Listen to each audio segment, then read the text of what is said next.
रात का समय था, ठंडी हवा चल रही थी और रामू और मोहन और नंदू काका हमेशा की तरह ढाबे पर बैठे बातें कर रहे थे। अरे नंदू काका, वो जो अपने गांव के पास पुरानी हवेली है, सुना है वहां कोई नहीं जाता, ऐसा क्या है वहां? बेटा, उस हवेली में अब कोई इंसान नहीं रहता, बस परछाइयां है।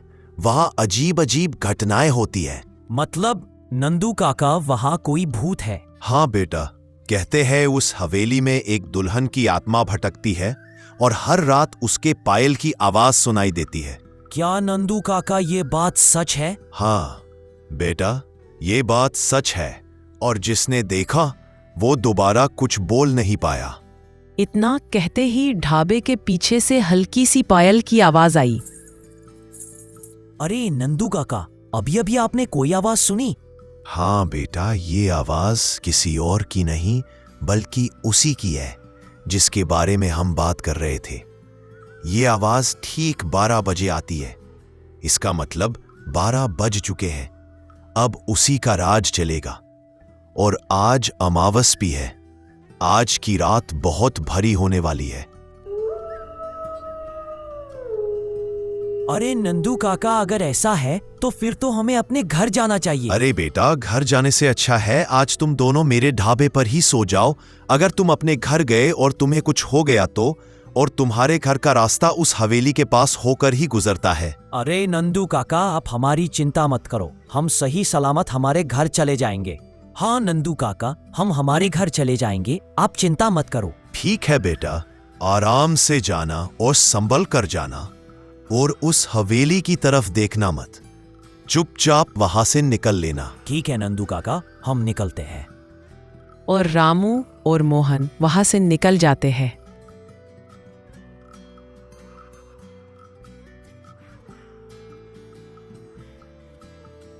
और रामू और मोहन धीरे धीरे अपने घर की ओर जा रहे थे, तभी रामू बोलता है। अरे मोहन, मुझे डर लग रहा है यार, हमें कुछ हो ना जाए, और ऊपर से 12 बजे है। अरे रामू, तू डर मत, हम सही सलामत घर पहुंच जाएंगे।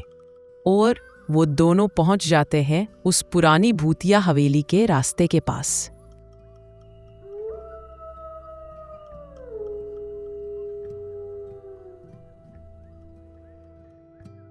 अरे रामू, ये देख, यही है वो हवेली। देखने में ऐसी लग रही है जैसे कोई महल हो, लेकिन इस हवेली का रहस्य कुछ और ही है। हाँ यार, देखने में तो सुंदर है, पर इसके राज बहुत काले।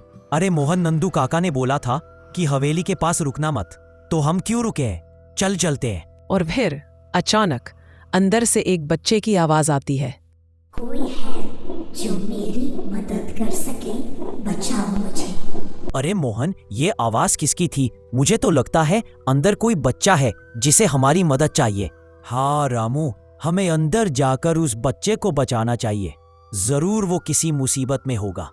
और वो बिना सोचे समझे उस हवेली के अंदर चले जाते हैं।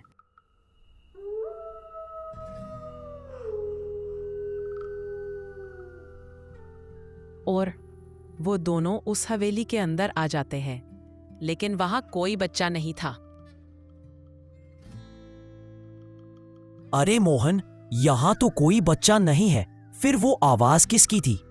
जरूर हमें कोई वहम हुआ और हम गलती से अंदर आ गए। हाँ यार, यहाँ तो कोई बच्चा नहीं है। हमसे बहुत बड़ी गलती हुई है जो हम इस हवेली के अंदर आ गए। चल चलते हैं।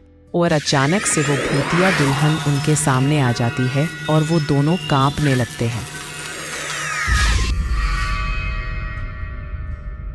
हमें जाने दो, हम गलती से यहाँ आ गए, हमें माफ कर दो, हम फिर यहाँ कभी नहीं आएंगे, हमें जाने दो। ऐसे कैसे जाने दूं? यहाँ आए हो तो अपनी मौत से तो मिलते जाओ, ये तुम्हारा आखिरी समय है। हमें माफ कर दो, हमें हमारे घर जाने दो, फिर हम यहाँ कभी नहीं आएंगे। मैं तुम्हें जाने दूंगी तो तुम फिर आओगे ना? अब तुम्हारा खेल खत्म। यहाँ जो भी आया वो वापस नहीं गया और तुम जाने की बात कर रहे हो। और उसके बाद रामू और मोहन उस पूरे गांव में नहीं दिखे। रामू और मोहन के बारे में चर्चा चल रही थी। अरे जीवनलाल, गांव वाले बोल रहे हैं कि जो रामू और मोहन है वो उस हवेली के अंदर चले गए थे और बाहर नहीं आए। सब बोल रहे हैं कि वो अब इस दुनिया में नहीं रहे। हाँ यार, मेरे पिताजी भी बोल रहे थे कि रामू और मोहन उस हवेली में गए और वापस नहीं आए। और वो हवेली एक राज बनकर रह गई और सभी गांव वाले उस हवेली के पास जाने से डरने लगे।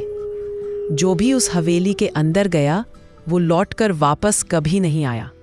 और अगर रामू और मोहन ने नंदू काका की बात मानी होती तो शायद वो बच जाते, लेकिन वो नहीं माने और अपने घर की ओर निकल गए। लेकिन वो अपने घर नहीं, हवेली पहुंच गए। इस कहानी से ये सीख मिलती है कि हमेशा बड़ों की बात मान लेनी चाहिए। अपनों से बड़े हमेशा अपना अच्छा सोचते हैं। अगर आपको वीडियो अच्छी लगी तो चैनल को अभी सब्सक्राइब करें।